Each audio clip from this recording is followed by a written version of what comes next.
Hello বন্ধুরা, কি জানি তোমাদের দাদা কি করছে বুঝতে পারছি না। বললো চলো দেখবে, তা আমি বললাম চলো আমিও দেখি একটু, ভিডিওটাও তাহলে করে নেই কি করছে। কোনো দিন তো কিছু করে না, আজকে হঠাৎ কি মনে হলো দেখি কি করে। কি করছে গো?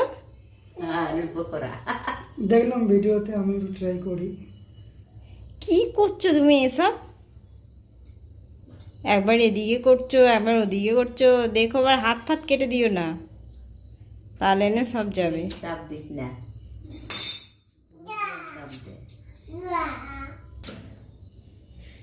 তো হয়েই গেছে, প্রায় কমপ্লিট। দেখি কি বানিয়েছো তুমি। ওয়াও, কি সুন্দর করেছে গো, দারুণ হয়েছে তো এটা।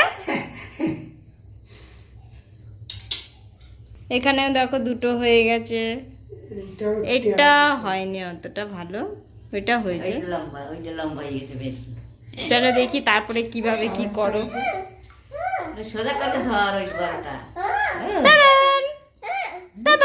কি বানাচ্ছে? হ্যাঁ বাবা, কি বানাচ্ছে ওটা? তো এইখানে আবার আরেকটা বানাচ্ছে। এইগুলো বাকিগুলো সবই বানাবে। আলু কেটে নিয়েছে, আলুটাকে 3-4 ফালি করে নিয়েছে মোটা মোটা করে। এবার ওটাকে এ করছে, পিস পিস করছে। দেখুন, দেখি দেখি, দারুণ হয়েছে এটা। তাহলে জলে দিলে তো এটা আরও এ হবে, বলো, ভালো হয়েছে। চলো তোমাকে 10-এ 9 দেওয়া যাবে। তোমার দাদাভাই আর ভাজলো না, আমাকেই লাস্টে ভাজতে হবে। সব করে ঠরে কেটে কুটে দিল। বলছে কি কি দিয়েছো এর মধ্যে? ওই তো একটুখানি হলুদ দিলাম, আর কি দিলাম, আর লঙ্কার গুঁড়ো, সরি লঙ্কার গুঁড়ো দিলাম, আর নুন দিলাম হালকা।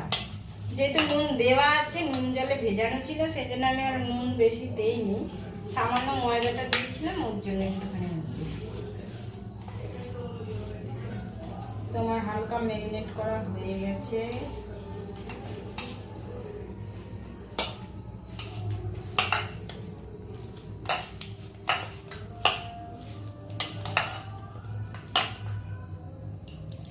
এবার দেখো, চলো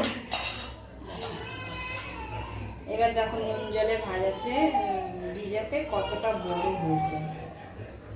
এইটা ছোটই রয়ে গেল, বেশি হয় না।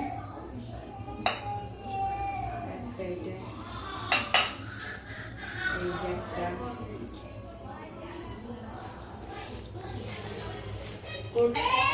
কি বল,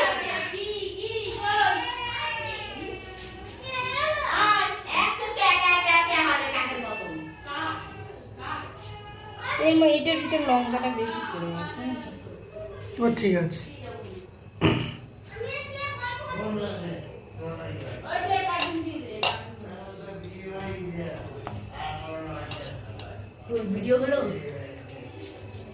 এটাকে লম্বা করে দেবে খুন্তি দিয়ে টেনে।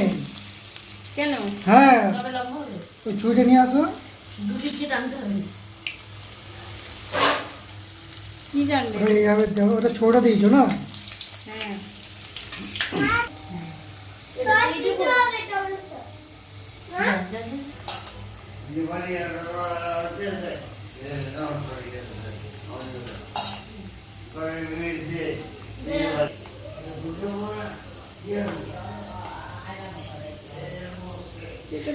এটা এরকম ভাজলে ভাজা হয়ে গেছে।